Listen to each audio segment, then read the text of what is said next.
கிறிஸ்துக்குள் எனக்கு பிரியமானவர்களே, இந்த தவ காலத்தில் முதல் வாரத்திலே நாங்கள் புதன்கிழமைக்கு கால் பதிக்கின்றோம். அன்பார்ந்தவர்களே, இன்றைய நாளிலே நாங்கள் பார்க்கின்றோம் யோனானுடைய இந்த புதுமைகளை.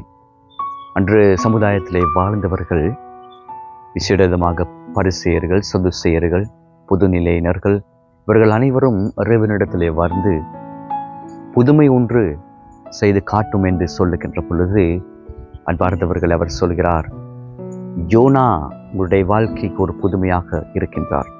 அப்படியானால் புதுமை என்று சொல்லுகின்ற பொழுது, பரிசு என்று சொல்லுகின்ற பொழுது, உண்மையாக புதுமையாக பரிசாக இறை தந்தை தன்னுடைய ஒரே மகனை உங்களுடைய வாழ்க்கைக்கும் என்னுடைய வாழ்க்கைக்கும் பரிசாக புதுமையாக கொடுக்கின்ற பொழுது வேற எந்த புதுமையை நாங்கள் எதிர்பார்க்கின்றோம்?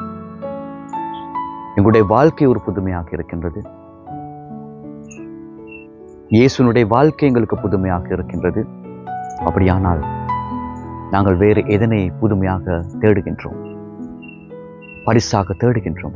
இன்றைய நாளில் அவர் சொல்கிறார், இவரை விட வேற எந்த புதுமையை நீங்கள் தேடுகின்றீர்கள் என்று.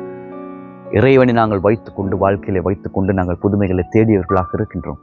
அப்படியானால் கிறிஸ்தவர்களாகிய நீங்களும் நானும் இந்த தவ காலத்திலே இறைவனை உண்மையாக புதுமையாக எங்களுடைய புதுமை என்று ஏற்றுக்கொண்டு வாழ்வதற்கு